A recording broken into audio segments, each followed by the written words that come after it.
Ah, malam hari yang penuh berkah ini, malam yang ke-20 dari rangkaian malam-malam Ramadan kita.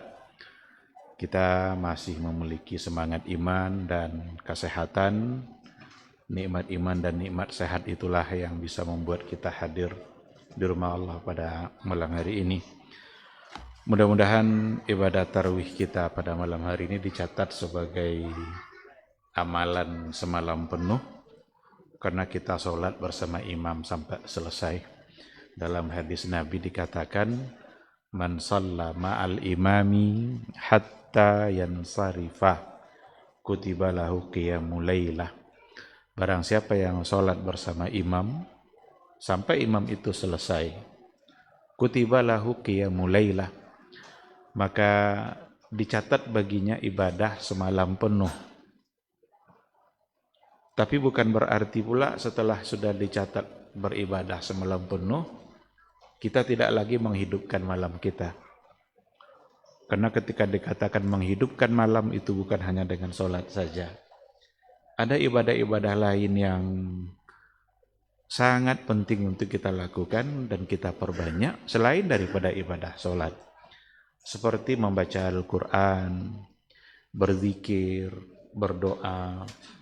Bahkan duduk di majelis ilmu ini insya Allah menjadi bagian dari ibadah.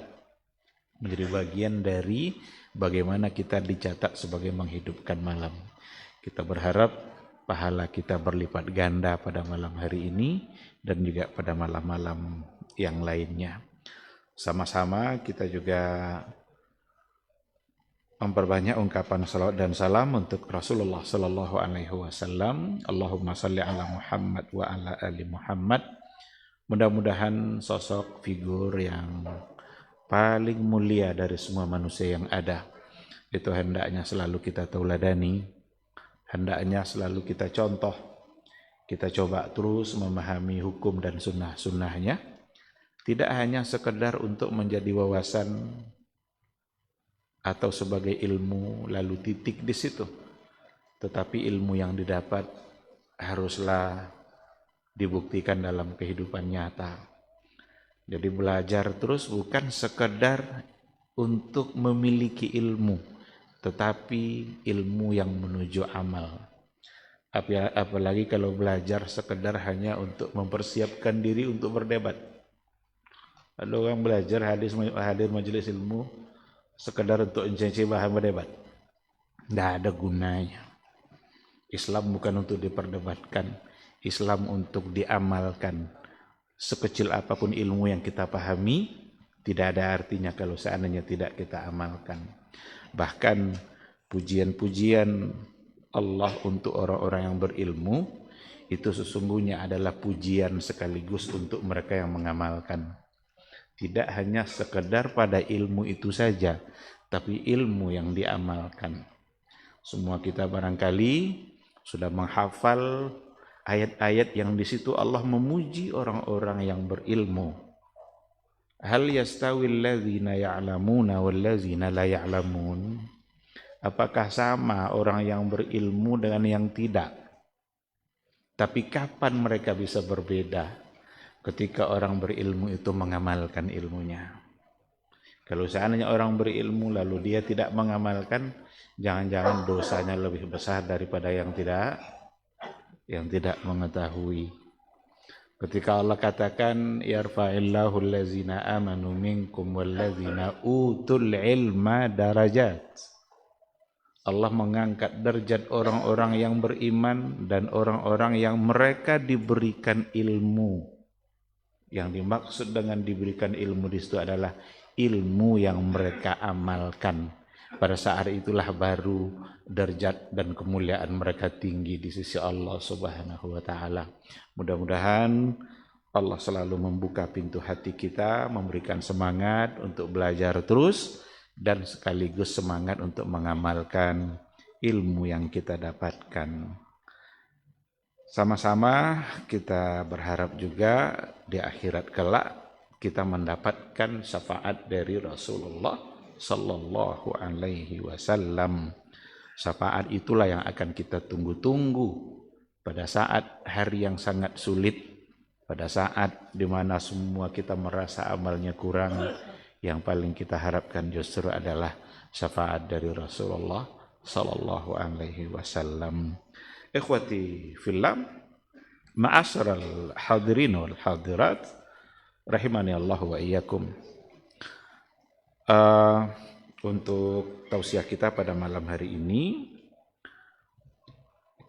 ada 3 nasihat yang dulu para ulama-ulama salaf dulu sesama mereka saling mengingatkan. Begitu dikatakan oleh Sufyan ibnu Uyainah, salah seorang dari ulama tabi'in. Beliau mengatakan bahwa ada 3 nasihat yang sesama mereka, orang-orang terdahulu, itu selalu saling mengingatkan. Dan 3 nasihat itu diriwayatkan oleh Ibnu Abi Dunya di dalam kitab Al-Ikhlas, dan juga disebutkan oleh Syekhul Islam Ibn Taimiyah di dalam Kitabul Iman. Ini yang akan kita coba berbagi pada malam hari ini, karena orang-orang dahulu, orang-orang soleh saja mereka saling berbagi nasihat pada yang 3 ini, dan nampaknya kita lebih membutuhkan nasihat itu. Generasi sudah jauh berbeda, keadaan iman juga sudah sangat berbeda. Orang-orang yang punya iman yang kuat, kedekatan mereka kepada Allah begitu kuat, begitu terhubung mereka dengan Allah dalam setiap detik. Tidak ada waktu kecuali mereka terhubung dengan Allah. Mereka yang seperti itu saja berbagi dengan nasihat itu. Apalagi kita hari ini yang selalu lupa dengan Allah. Kita hari ini yang selalu tersambung hanya saat-saat azan aja. Kadang saat azan hanya sekedar dijawab azan tapi tidak juga langsung mengerjakan sholat. Ada ketersambungan yang putus. Bahkan lebih sering putusnya daripada tersambung. Oleh karena itu memang sangat penting bagi kita untuk mendengarkan apa yang mereka saling menasehati itu, apa yang mereka saling berikan nasihat sesama mereka. Kata Sufyan ibnu Uyainah, ada 3 nasihat. Yang pertama, beliau katakan, man amila li akhiratihi kafahullahu amra dunya. Barang siapa yang fokus beramal untuk akhiratnya, kafahullahu amra dunya, maka Allah akan cukupkan urusan dunianya. Jadi barang siapa yang fokus beramal, berbuat, beraktivitas untuk tujuan akhirat, maka Allah akan jamin dunianya. Allah akan jamin dunia orang-orang yang kalau seandainya dalam kehidupan dunianya fokus untuk akhirat. Ini nasihat yang pertama. Mari kita coba pahami. Apakah yang dimaksud dengan amal di sini hanyalah ibadah-ibadah mahdhah saja, atau amal-amalan yang dalam artian zikir, baca Quran, atau amalan secara keseluruhan? Kalau sholat, puasa, zikir, baca Quran itu sudah pasti, dan bahkan ada di antara ibadah seperti itu yang kalau tidak untuk Allah maka ibadahnya menjadi tidak sah. Oleh karena itu, nasihat yang pertama ini memberikan beberapa pelajaran penting bagi kita. Yang pertama adalah bahwa setiap muslim itu haruslah senantiasa menjadikan akhirat sebagai orientasi amal dan aktivitasnya. Apapun yang kita laksanakan, orientasi kita adalah akhirat, bukan orientasi kita dunia. Kalau orientasi kita dunia, itu tujuan yang singkat. Kalau orientasi kita dunia, itu tujuan yang sifatnya sementara. Sungguh sangat rugi kita kalau berbuat hanya untuk kepentingan dunia kita. Sungguh sangat rugi kita kalau kita berbuat seandainya tujuannya, orientasinya hanya untuk mengejar dunia. Kalau ada di antara kita yang ingin mengejar dunia, Allah akan berikan dunia itu segera mungkin. Dan itu ayat sendiri yang Allah sendiri yang mengatakan di dalam Al-Qur'annya. Seperti yang terdapat di dalam surat Al-Isra ayat 18 itu dikatakan oleh Allah, "Man kana yuridul ajilata ajjalna lahu fiha ma nasha." Barang siapa yang menginginkan segera dunia dia dapatkan, ajalna lahu fiha man nasha, akan kami segerakan berikan dunia itu untuk yang dia yang menginginkan. Tapi apa setelah itu? Kalau sudah dapat, apakah di situ kepuasan kita? Kalau sudah ada dunia itu di tangan, berhenti di situkah keinginan kita? Sungguh sangat rugi kita kalau seandainya hanya untuk urusan dunia kita.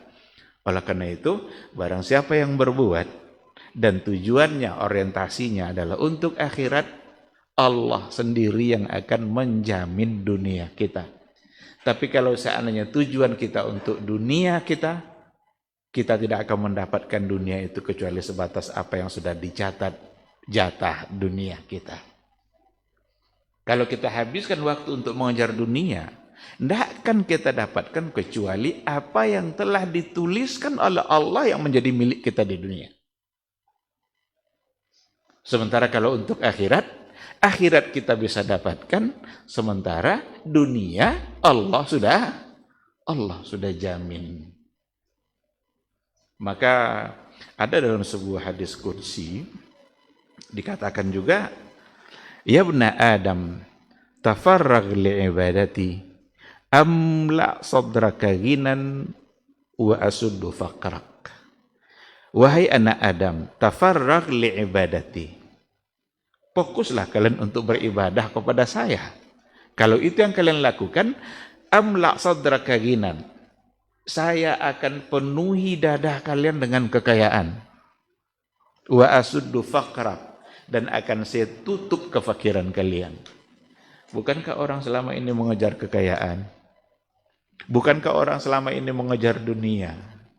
Allah sudah katakan, kalau kalian fokus untuk akhirat, beribadah untuk saya, maka saya akan penuhi dada kalian dengan kekayaan. Maka kaya itu sebenarnya adalah perasaan. Kaya itu rasa. Ada orang banyak hartanya tapi merasa miskin. Banyak hartanya tapi ikut antrian BLT. Pakai mobil pula datang antrian itu.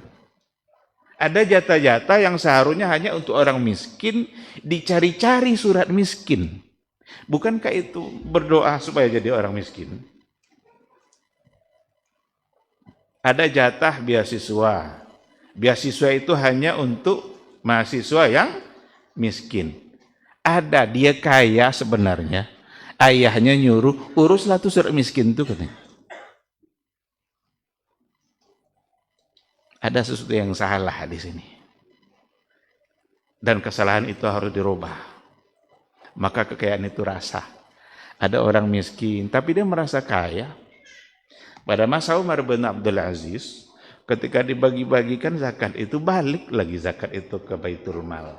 Sebenarnya bukan tidak ada orang miskin, tetapi mereka semua merasa kaya. Ketika sampai jatah zakat itu seharusnya mereka mendapatkan, apa katanya? Di jandayan lainnya, coba tengok saudara dan tanahnya, mungkin inyo lebih perlu daripada dayan. Inyo sebenarnya miskin ya. Persis seperti 3 orang yang dalam keadaan sakarat yang dalam perang Tabuk. Kan 3 orang dalam keadaan sakarat semua merasa kehausan. A, B, C haus. Sakarat lagi. Datang yang memberikan air. Apa katanya? Coba tengok dulu yang sebelah saya tuh, mungkin dia lebih perlu daripada saya. Kata yang B, enggak, coba tengok dulu yang C. Yang C bilang balik lagi ke yang pertama, dia yang perlu. Sampai pada yang pertama ternyata dia sudah mati. Syahid. Sampai pada yang kedua ternyata dia syahid. Yang ketiga juga sudah syahid. Ini yang disebut dengan al-ithar. wa yu'thiruna ala anfusihim walau kana bihim khasasah. Mereka lebih mendahulukan saudara-saudara mereka walaupun sebenarnya mereka sangat memerlukan. Ini tidak akan bisa terjadi kecuali oleh iman. Itu tidak akan bisa terjadi kecuali kalau orientasinya akhirat. Kalau orientasinya dunia, sekali lagi, kalau orientasinya dunia, yang tidak hak dia berupaya untuk menjadikan itu sebagai hak dia. Tapi kalau orientasinya akhirat, apa yang dia miliki, dia rela itu untuk menjadi milik orang lain. Itulah pentingnya nasihat yang pertama ini. Man amila li akhiratihi kafahullahu amra dunya. Siapa yang beramal untuk urusan akhiratnya, Allah cukupkan perkara dunianya. Ini jaminan dari Allah. Cuma sampai di mana kepercayaan kita terhadap jaminan Allah ini? Allah yang menjamin dunia kita, coba. Kita mau jaminan dari mana lagi? Terkadang memang kita lebih percaya asuransi daripada percaya pada Allah, itu masalahnya. Kalau beli kendaraan nih, asuransinya nanti kalau kecelakaan bayu sekian juta kan? Itu kalau bayu tuh enggak jatuh-jatuh so. Maka ada kadang orang karena mobilnya enggak rusak-rusak juga, padahal masa asuransi sudah hampir habis, ada geser sekian ada tiang. Belum bisa klaim. Jadi rusak cara pikir kita kan? Kenapa bisa begitu? Orientasinya dunia. Tapi kalau orientasinya Allah, seandainya terjadi sesuatu, pasti Allah sudah siapkan solusinya. Terjadi sesuatu, Allah akan siapkan solusi dalam menghadapi sesuatu itu. Dan itu yang akan didapatkan oleh orang-orang yang bertakwa. Wa may yattaqillaha yaj'al lahu makhraja. Siapa yang bertakwa kepada Allah, maka Allah akan berikan makhraja. Apa arti makhraja? Makhraja itu solusi untuk semua persoalan kehidupan. Jadi kalau ada bermasalah, yang akan memberikan solusinya ada Allah, maka mintalah solusi itu kepada Allah dan dekat-dekatlah dengan orang yang punya solusi itu. Jangan pernah kita meminta selesaikan persoalan kehidupan kita kepada orang yang memang tidak akan pernah bisa memberikan solusi, atau bahkan kita minta selesaikan masalah hidup kepada orang yang lebih banyak masalahnya dari kita. Loh, lebih banyak masalah apa daripada awak. Lambek kok dapat jodoh wak dukun. Bulu laris dagangan jimat. Jimat do jalan membayu. Lu mulai berdagang lelah bibit wak. Berarti kita minta selesaikan masalah kepada dia yang lebih banyak masalahnya dari kita. Ini udah jadi dukun banyak masalah. Serahkan kepada Allah. Minta selesaikan masalah kepada dia yang tidak pernah bermasalah. Siapa yang tidak pernah bermasalah? Allah Subhanahu wa ta'ala. Selain jawabannya pasti, karena memang dia yang menjanjikan. Di samping itu kita membuktikan iman kita bahwa kita percaya sepenuhnya kepada Allah Subhanahu wa ta'ala. Ada pelajaran lain dari poin yang pertama ini, bahwa amal yang dimaksud di sini itu masuk semua kegiatan dalam kehidupan kita. Bukan hanya ibadah-ibadah yang sifatnya mahdhah. Ibadah itu nanti ada dua. Ada ibadah mahdhah, ada ibadah ghairu mahdhah.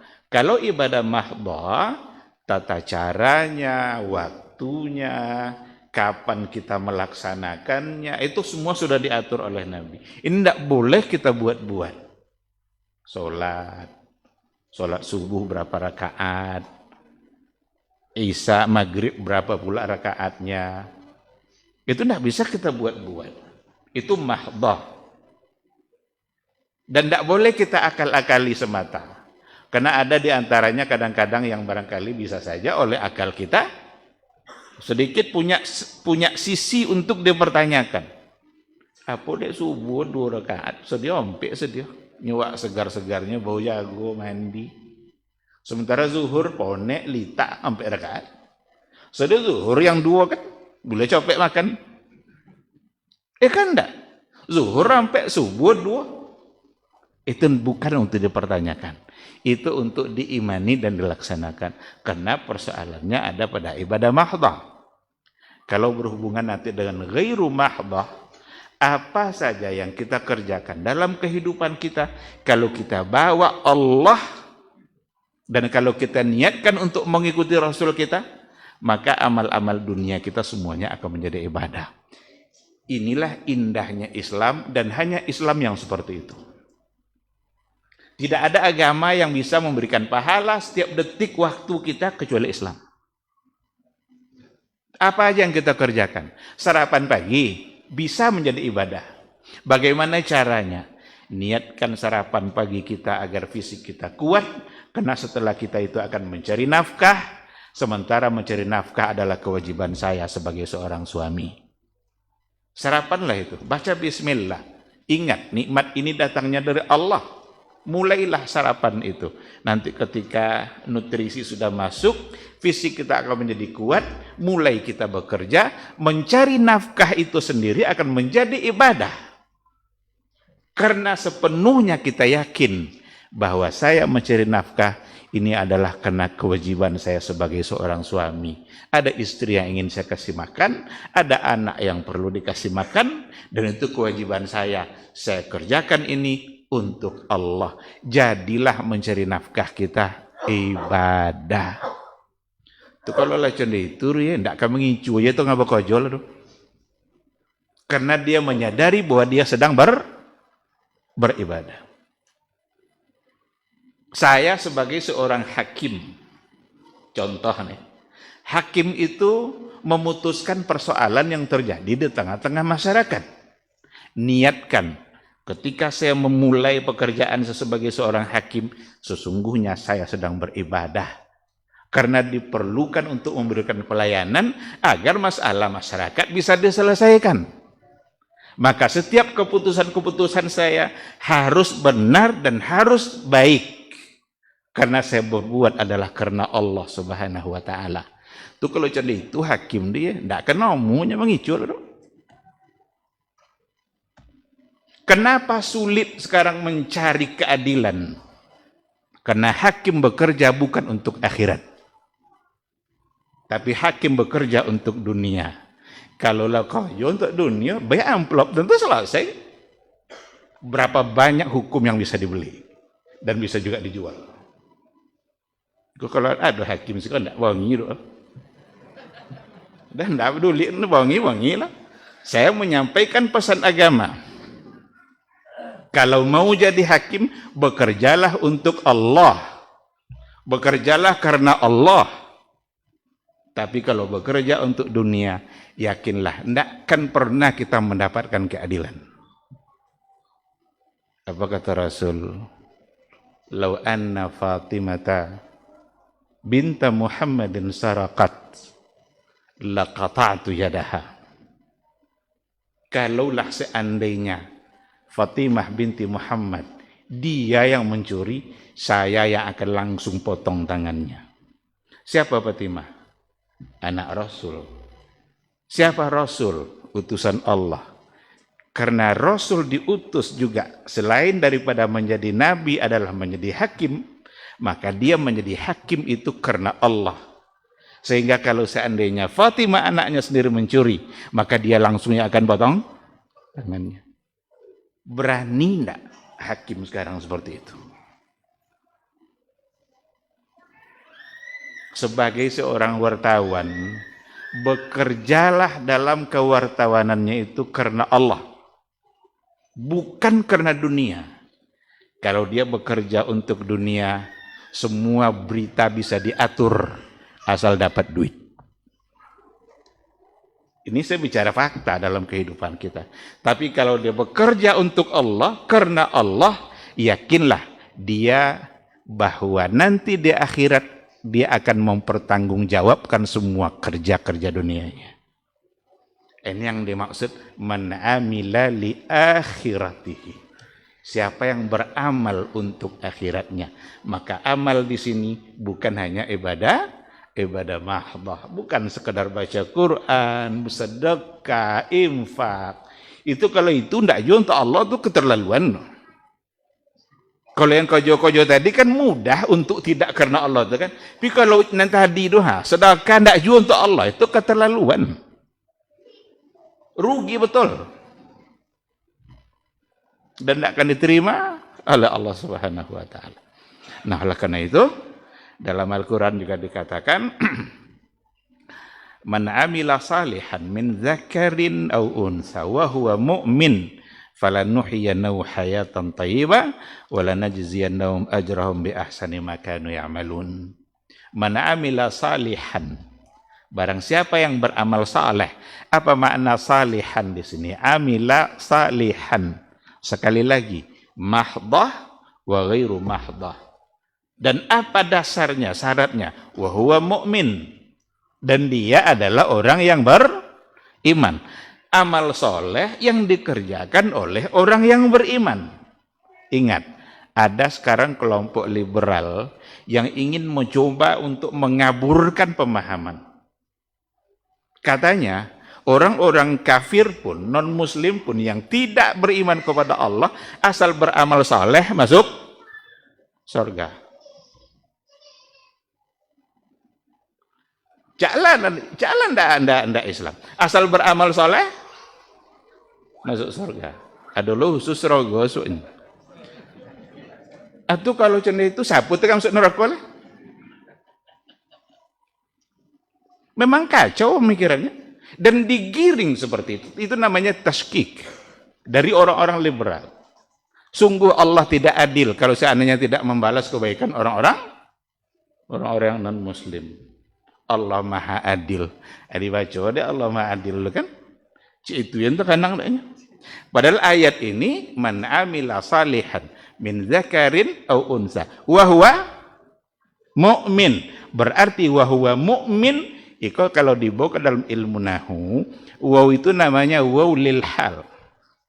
Lil hal itu keadaan. Beramal soleh, dia dalam keadaan mukmin. Berarti amal soleh yang kalau dilakukan oleh yang tidak beriman, tidak ada nilainya di sisi Allah. Bahkan ayat lain mengatakan karamadin istaddat bihir rihu fi yaumin asif. Sama seperti debu, taungguk banyak, sekali datang angin berterbangan, jadilah dia haba'am mansura. Apa itu? Tidak ada tempat bergantungnya. Siapa yang akan mau menerima amalnya? Dia tidak percaya sama Allah. Jadi kalau mau dapatkan surga, kalau mau diterima amalnya, yakini dulu Allah itu. Yakin dia sebagai Rabb, yakin dia sebagai ilah, sembah dia dulu. Barulah ada yang menerima amal kita. Tapi kalau tidak akan ada yang bisa menerimanya. Karena dia tidak percaya kepada yang mewajibkan amal itu. Baik, ikhwati fillah, ini pada poin yang pertama. Jadi tinggal diperbanyak sajalah nanti contohnya itu. Apa saja kerja-kerja dunia kita harus untuk Allah, harus karena Allah. Silaturahim harus karena Allah. Dan itu ada pada hadis. Ada dulu dalam kisah Bani Israel, seseorang yang mengunjungi saudaranya di tempat yang jauh. Di pertengahan jalan datanglah malaikat utusan Allah menghampiri dia. Kamu mau kemana? Saya mau mengunjungi saudara saya yang jauh di sana. Lalu apa kata malaikat itu? Apakah kamu kunjungi itu karena ada keperluan dunia kamu? Halaka min ni'matin tarubbuha. Aduh, urusan dunia uang kajon sitan. Dek uang datangkin. Enggak katanya. Saya datang ke sana semata-mata karena saya mencintainya karena Allah. Lalu apa kata malaikat tadi? Ketahuilah bahwa Allah mencintai kamu sebagaimana kamu mencintai saudara kamu karena Allah.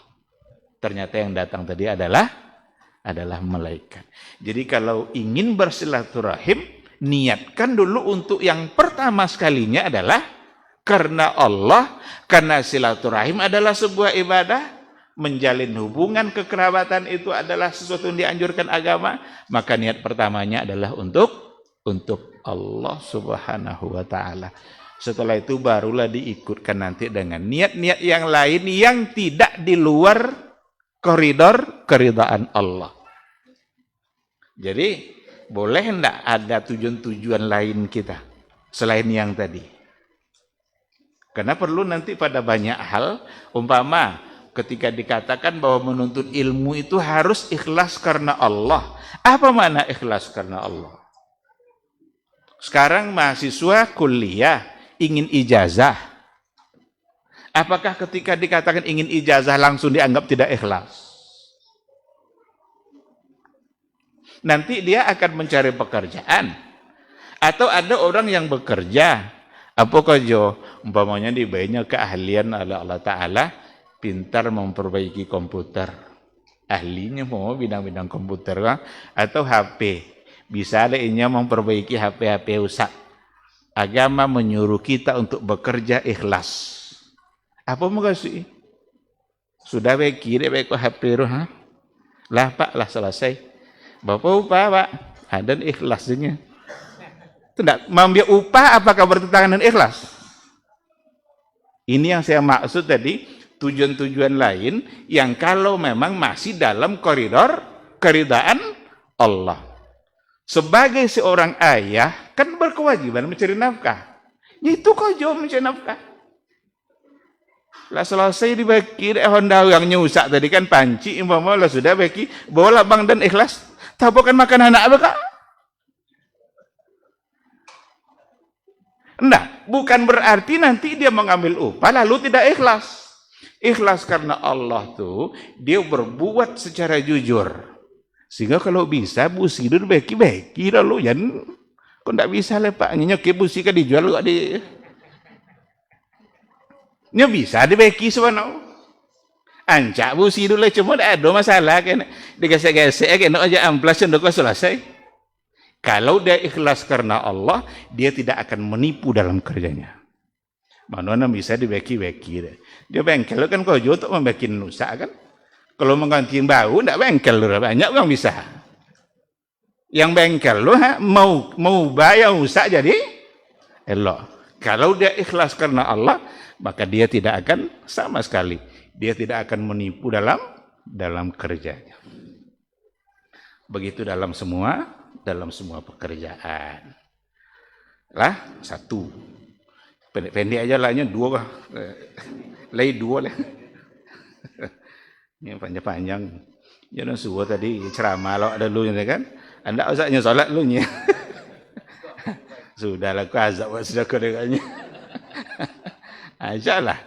Nomor satu lah selesai. Panjangnya lo contoh bekak. Tapi intinya apapun aktivitas kita harus untuk Allah. Harus karena Allah. Selain kita mendapatkan dunia kita, itu akan berbuah di akhirat kelak. Jadi kojo awak ada buah di akhirat, sementara kita tetap mendapatkan dunia. Kalau kita kerjanya seperti itu, maka dunia yang kita dapatkan tadi itu akan dihiasi oleh keberkahan demi keberkahan. Itulah harta yang berkah. Maka kata Rasul, ni'mal malus salih inda au biyadi ar-rajulis salih. Harta yang baik itu kalau berada di tangan seorang yang soleh. Kalau harta diletakkan pada tangan orang yang tidak soleh, ini harta juga akan menjadi tidak soleh. Umar bin Abdul Aziz, waktu dia meninggalkan itu 11 anak. Sementara harta warisan yang ditinggalkan oleh Umar bin Abdul Aziz tidak sampai 1 dinar. Padahal khalifah, presiden dunia Islam. Ini khalifah sedunia Islam waktu itu. Ditanyalah oleh orang, ya Amirul Mukminin, kamu ini kan khalifah. Kamu tidak meninggalkan harta yang banyak. Padahal kamu khalifah. Lalu apa yang akan kamu berikan untuk anak-anakmu? Apa kata Umar bin Abdul Aziz? Taraktuhum lillah. Saya tinggalkan mereka kepada Allah. Saya tinggalkan mereka, saya titipkan kepada Allah. In kanu salihin, kalau seandainya anak-anak saya itu adalah orang yang soleh, fallahu yatawallas salihin. Allah menjamin hidup orang-orang yang soleh. Wa in kanu ala ghairi dzalik. Tapi kalau ternyata anak-anak saya bukan anak-anak yang soleh, fala uridu an u'inahum ala ma'asillah. Saya tidak ingin punya andil membantu mereka dalam kemaksiatan dengan harta yang saya tinggalkan. Ini pesan luar biasa. Ketika ditanya seorang ayah, apa yang tidak banyak aroto tinggalnya khalifah. Presiden itu banyak, biti. Ikan tidak sampai 1 dinar untuk 1 orang. Tapi ternyata rahasianya dia titipkan kepada Allah. Kalau saleh, Allah jamin dunianya. Tapi kalau ternyata jahat, jangan-jangan harta yang ditinggalkan justru membantu dia untuk berbuat maksiat. Ternyata dalam catatan sejarah kata Muqatil ibn Sulaiman yang hidup pada masanya, pada masa itu, anak-anak Umar bin Abdul Aziz itu semua menjadi penderma, menjadi orang bersedekah, bahkan bisa menjamin kebutuhan pasukan-pasukan berperang dengan harta yang kurang dari 1 dinar. Jadi berkembang harta itu, berkah itu diantara maknanya memang adalah berkembang. Jadi ikhwati fillah, mari sama-sama kita pahami yang pertama ini, berbuatlah untuk akhirat, Allah jamin dunia kita. Tapi kalau kita berbuat semata-mata untuk dunia kita, akhirat kita tidak ada jaminan, sementara dunia kita tidak akan diberikan oleh Allah kecuali apa yang telah dicatatkan. Yang kedua, pesan yang kedua, orang-orang baik pada masa dahulu, man aslaha sariratahu aslahallahu alaniyatahu. Man aslaha sariratahu, barang siapa yang selalu memperbaiki batinnya, hatinya, maka Allah akan memperbaiki lahiriahnya. Barang siapa yang selalu memperbaiki hatinya, sarirah itu sesuatu yang tersembunyi. Yang tersembunyi itu ada di dalam hati kita. Ini Ramadan ini adalah bulan di mana untuk menata hati. Ramadan bulan menata hati. Dari mana kesimpulan itu saya ambil? Ketika Allah katakan la'allakum tattaqun, puasa kan ujungnya la'allakum, salah satunya adalah la'allakum tattaqun, ketakwaan. Dan Nabi sendiri mengatakan at-taqwa hahuna, 3 kali Nabi sebut-sebut itu. At-taqwa hahuna, at-taqwa hahuna, at-taqwa hahuna. Ketakwaan itu di sini, ketakwaan itu di sini kata Rasul, di hati. Kalau memang puasa tujuannya adalah tattaqun, sementara ketakwaan ada pada hati, maka berarti puasa ujungnya adalah menata hati. Menghilangkan kesombongan, menghilangkan hasad. Uang yang ganti motor, nyono sakit. Uang ganti sofa, nyono nempanyong. Tata hati kita. Ramadan bulan di mana kita menata hati kita. Kita kalau berpuasa, benar-benar yang ada di pikiran kita, kita sedang ditatap oleh Allah Subhanahu wa ta'ala. Semangat-semangat untuk berbuat maksiat itu menjadi hilang. Ada hati yang sedang diatur oleh ibadah puasa kita. Kita akan berpikir panjang nanti untuk melakukan kesalahan demi kesalahan. Kenapa demikian? Karena kesalahan itu bisa menghapus pahala puasa kita. Kita harus perhatikan baik-baik.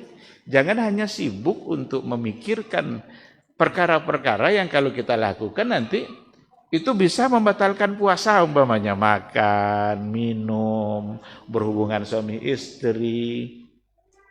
Kadang-kadang kita lupa untuk memikirkan perkara-perkara dalam keseharian kita yang ternyata dia bisa menghapus pahala puasa. Mungkin saja puasa kita tetap sah, tapi pahalanya apa bukti sah? Tidak perlu diulang. Itu bukti puasa sah. Ya, kalau tidak sah, berarti perlu diulang. Perlu diganti kan? Umpamanya musafir, tidaknya puasa ganti. Jadi gampang kita mengetahui batalnya puasa kita. Tapi ada sisi-sisi yang kadang kita tidak berhati-hati. Ternyata banyak perkara-perkara yang kalau dilakukan itu bisa menghapus, menggerogoti pahala dari ibadah puasa kita. Meskipun secara hukum puasanya tetap sebagai puasa yang sah. Oleh karena itu, barang siapa yang memperbaiki hati, dan perlu diketahui bahwa hati yang baik memang adalah pangkal dari segala kebaikan. Maka selalulah memperbaiki hati, niscaya Allah akan memperbaiki jasmani kita. Ada nampak cahaya di muka orang-orang beriman. Ada nampak bekas-bekas sujud ketika kita bertemu dengan sesama saudara kita seiman. Enak berbicara sesama mereka. Tidak mengeluarkan kata-kata yang menyakitkan. Tidak mengeluarkan kata-kata yang kotor. Kalau ketemu salam, bersalaman itu saja bisa menggugurkan dosa. Betapa sempurnanya ajaran Islam ini disampaikan oleh Rasul kita. Salam saja ketemu, bahkan tabassumuka liwajhi akhika sedekah. Kamu senyum dengan saudara kamu saat ketemu, itu bisa mendapatkan pahala sedekah. Dan itu bisa terjadi pada hati-hati yang bersih. Pada hati-hati yang memang jauh dari sifat atau jauh dari penyakit hati. Maka kalau senyumlah yang jujur. Ada senyum. Ada senyum bebek. Ada senyum SOP. Standar operasional prosedur. Tapi kalau mau senyum, jadikan sebagai karakter. Nabi itu senyumnya jadi karakter. Dan itu beda antara akhlak dengan moral. Kalau nggak salah dulu, jauh-jauh masa dulu pernah saya sampaikan di sini. Beda antara akhlak dengan moral. Kalau moral itu, kita melakukan sesuatu yang baik di mata manusia. Tapi belum pasti itu karakternya. Hanya sekedar melakukan hal yang baik. Tapi kalau akhlak, melakukan hal yang baik, orientasinya adalah akhirat, dan itu karakter. Saya berikan contoh, kalau masih ingat, entah di sini, entah di mana, tapi saya sudah sering sampaikan contoh ini. Kalau kita masuk ke hotel, tentu kita ke resepsionis, itu semua senyum. Itu senyumnya akhlak atau moral? Kalau dia ketemu kita di jalan masih senyum enggak? Kalau endaknya senyum tadi ya kena pecat. Buat slogan tuh sapa senyum salam apa namanya kan ada buat kan? Sampai 5S kan enggak salah. Sapa senyum salam tapolah gak ada pokok. Tapi itu yang jelas memang diatur supaya senyum. Tapi kalau yang karakter itu, senyum itu bukan dibuat-buat. Maka, wa innaka la'ala khuluqin azim. Sesungguhnya kamu, wahai Muhammad, berada pada puncak akhlak yang mulia. Itu karakter. Pemaaf Nabi itu karakter. Apa buktinya? Pada saat dia bisa membalas, tidak membalir. Karena awak maaf tidak bisa balik. Tidak bisa balik itu bahasa maaf. Lah puera minta utang tu adalah maaf je lah. Nyalah puera minta. So dia jangan minta maaf kerja utang dah. Rasul pada saat dia bisa membalas tapi tidak membalas. Itulah cerita daksur makan dalam sejarah-sejarah, buku sejarah dasar itu biasa selalu ada kisah-kisah daksur. Daksur itu cita-cita membunuh Nabi. Nampaklah dek Nabi duduk di bawah pohon. Kok kesempatan nyanyinya. Nabi seorangnya duduk santai-santai di bawah pohon. Datang Daksur, pegang dek podang. Ya Muhammad, mayyamna'uka minni. Ya Muhammad, siapa yang akan bisa menghalang dia untuk membunuh enggaknya? Dengan santai Nabi bilang, Allah. Ketika Rasul bilang Allah, jatuh pedang dari tangan Daksur. Gemetar tangan Daksur, jatuh pedangnya. Ada ambil Nabi, pedang juga. Ambil. Daksurnya, kok giliran dean guanya? Siapa yang kan bisa menghalangi Dayan untuk membunuh orang ini? Pakai pedang orang sendiri. Apa kata Rasul? Tidak ada ya Muhammad, kecuali kalau kau memaafkan. Bunuh ada Nabi? Kok awak apa gaknya? Kok tiba dia awak sendiri itu? Apa gak? Tidak, dosi toler. Wah, anginnya.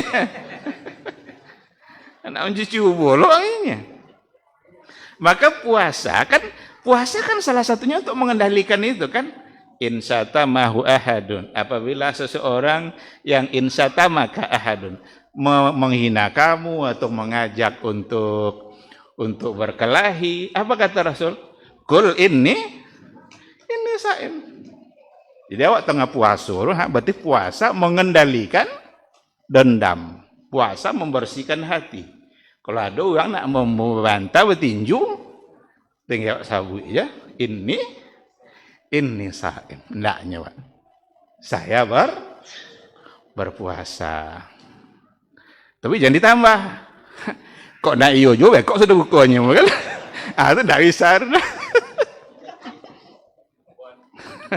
Kok kan iyo juga hanya kan? Kok sudah buka. Nah, ketika dikatakan ini saim, baik setelah puasa ataupun pada saat dia berpuasa, maka perlu kita untuk memperbaiki sarira, sesuatu yang tersembunyi pada hati kita. Ada penyakit-penyakit hati. Kalau kita selalu membersihkan batin kita, hati kita, maka Allah akan selalu pula memperbaiki lahiriah kita.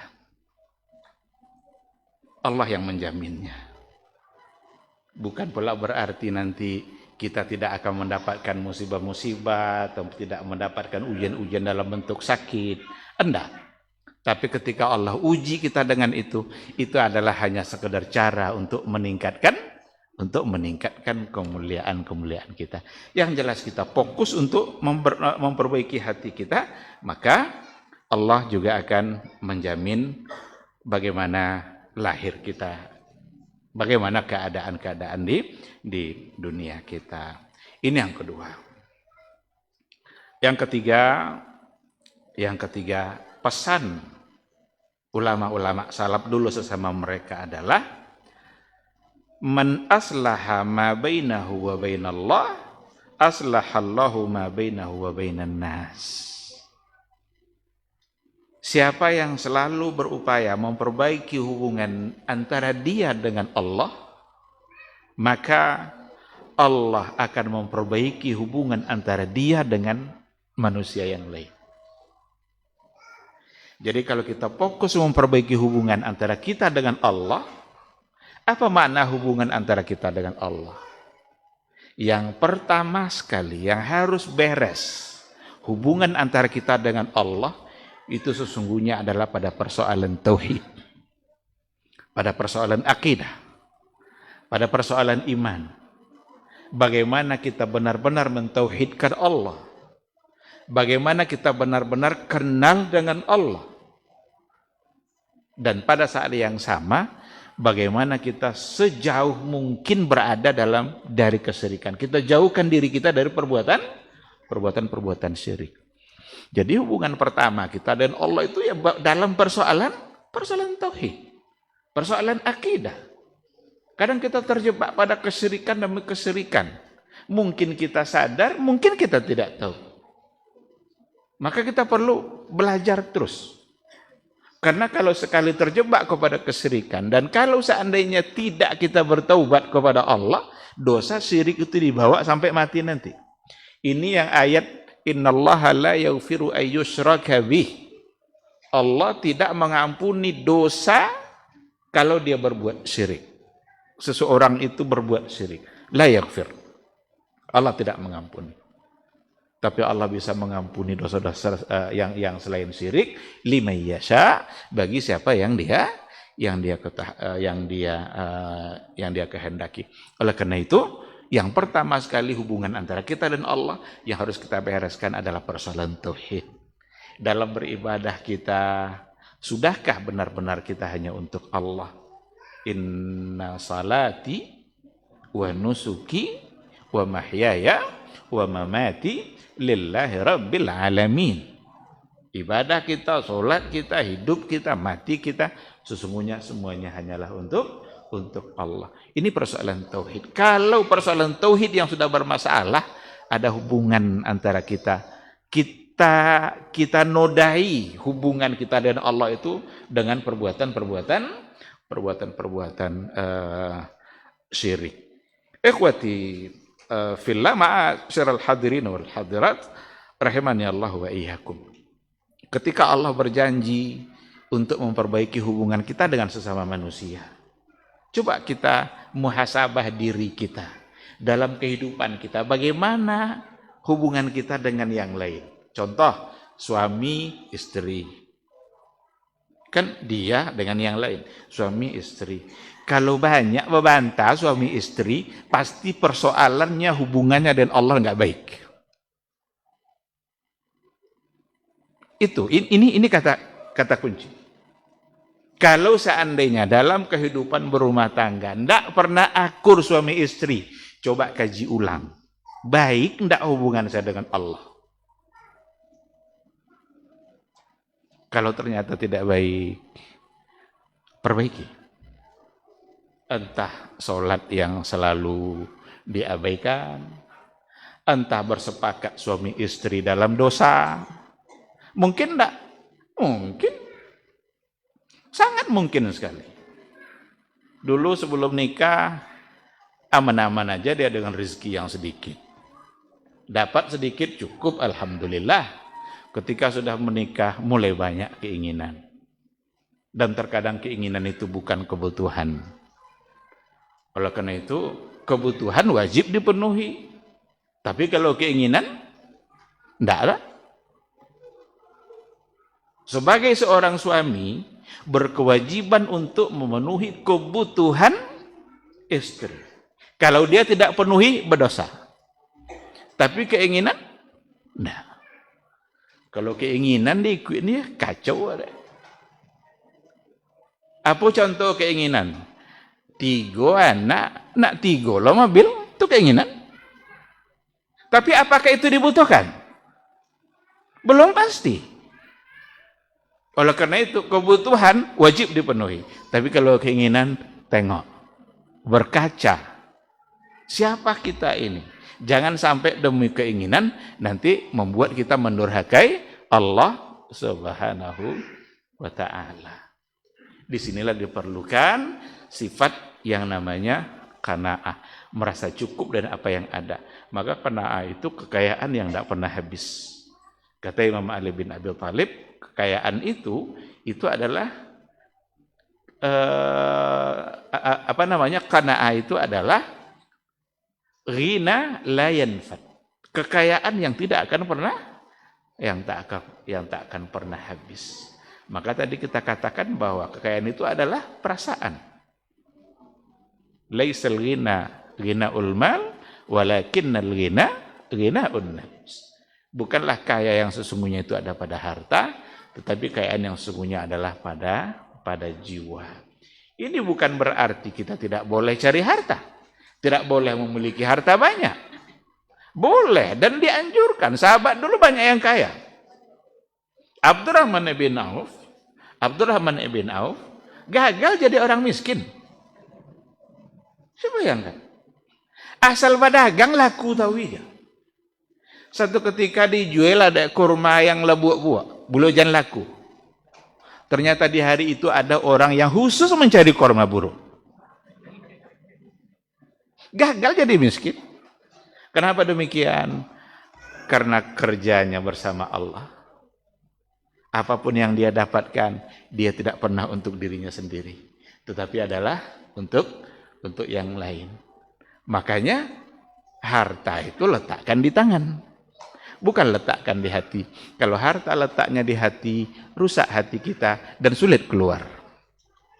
Tapi kalau harta letakkan di tangan, gampang untuk meletakkan kita di mana kita mau. Jadi, ikhwati fillah, kalau seandainya ada hal-hal yang rasanya tidak baik dalam kehidupan keseharian kita, tadi baru satu contoh kehidupan kita di tengah-tengah masyarakat umpamanya.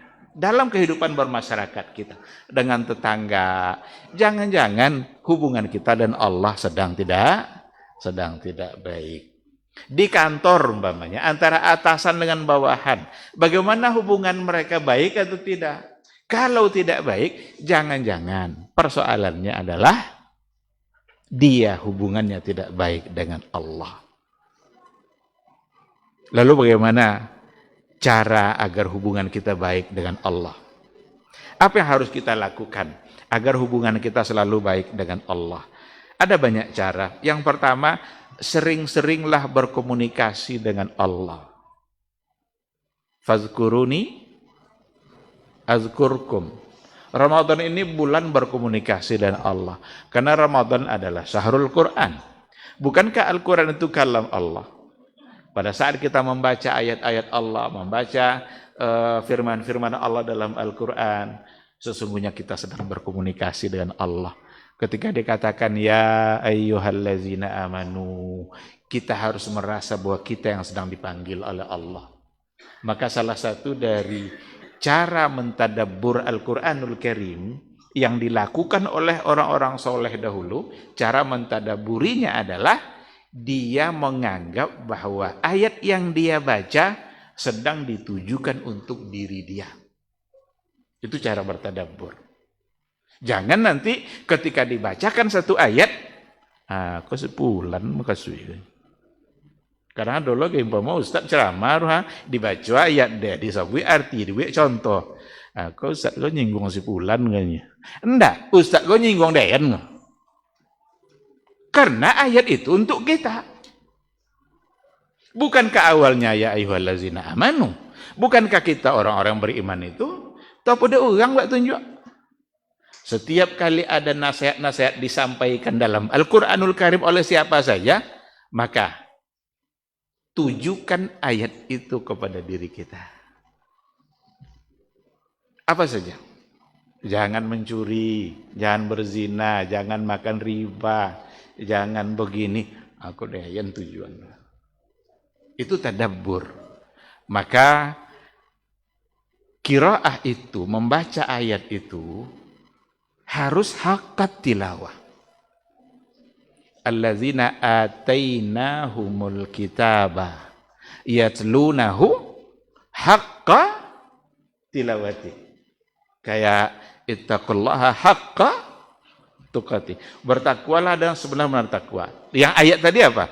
Yatlunahu haqqa tilawati. Mereka membacanya dengan sebenar-benar tilawah. Ini harus kita pahami baik-baik. Terkadang kita sibuk hanya dengan membaca, tetapi tidak haqqat tilawah. Apa bukti? Nak copek-copek.